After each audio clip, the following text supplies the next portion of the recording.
हरे भरे खेतों और रंग बिरंगे फूलों से भरे एक सुंदर गांव में एक नन्ही बकरी गुलाबी अपनी माँ और दादी अम्मा के साथ रहती थी।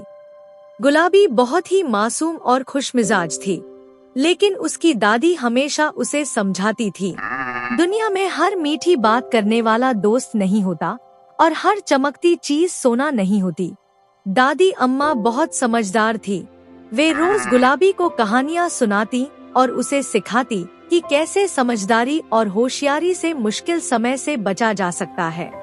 गुलाबी की पड़ोसन एक चालाक लोमड़ी चमक थी, जो अक्सर उसे बहलाने की कोशिश करती। एक दिन लोमड़ी ने बहुत मीठे लहजे में कहा, गुलाबी बहन, मैंने जंगल में एक जगह देखी है जहाँ हरी भरी घास और मीठे मीठे सेब मिलते हैं। अगर तुम मेरे साथ चलो तो हम दोनों खूब मजे करेंगे। बकरी को यह सुनकर बहुत खुशी हुई, लेकिन तभी उसे दादी अम्मा की सीख याद आई। उसने कहा, मेरी दादी कहती है कि अनजान जगहों पर अकेले नहीं जाना चाहिए। लोमड़ी हंसकर बोली, अरे भोली बहन, मैं तुम्हारी पड़ोसन हूँ, भला तुम्हें कोई नुकसान क्यों पहुँचाऊंगी? बस एक बार चलकर देख लो। बकरी थोड़ा झिझकी, लेकिन मीठे सेब और घास के लालच में आ गई और लोमड़ी के साथ चल पड़ी। दादी की सीख याद आई। जैसे ही वे दोनों जंगल के किनारे पहुंची, रास्ता सुनसान और डरावना लगने लगा। बकरी को कुछ अजीब सा महसूस हुआ।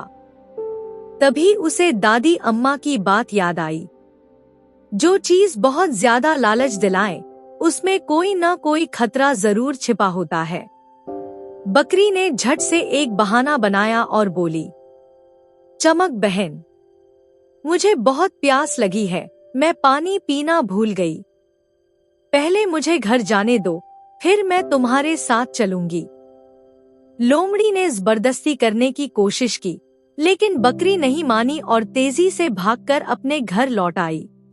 अगले दिन गांव के चरवाहे ने खबर दी कि जंगल के किनारे एक लोमड़ी शिकारी के जाल में फंस गई है। यह सुनकर बकरी ने दादी अम्मा को सब कुछ बताया। दादी अम्मा मुस्कुराकर बोली, देखा, अगर तुम लालच में आ जाती तो तुम भी किसी मुश्किल में फंस सकती थी। अक्लमंद हमेशा होशियारी से फैसले करता है। बकरी ने दादी अम्मा की बात गांठ बांध ली और सोच लिया कि अब से वह किसी की मीठी बातों में आकर जल्दबाजी नहीं करेगी। सीख 1, हमेशा अपने बड़ों की सीख को ध्यान में रखना चाहिए। 2, लालच और जिज्ञासा में आकर जल्दबाजी करना नुकसानदायक हो सकता है। 3, हर मीठी बात करने वाला सच्चा दोस्त नहीं होता। 4, जो होशियारी और समझदारी से काम लेता है, वही सुरक्षित रहता है।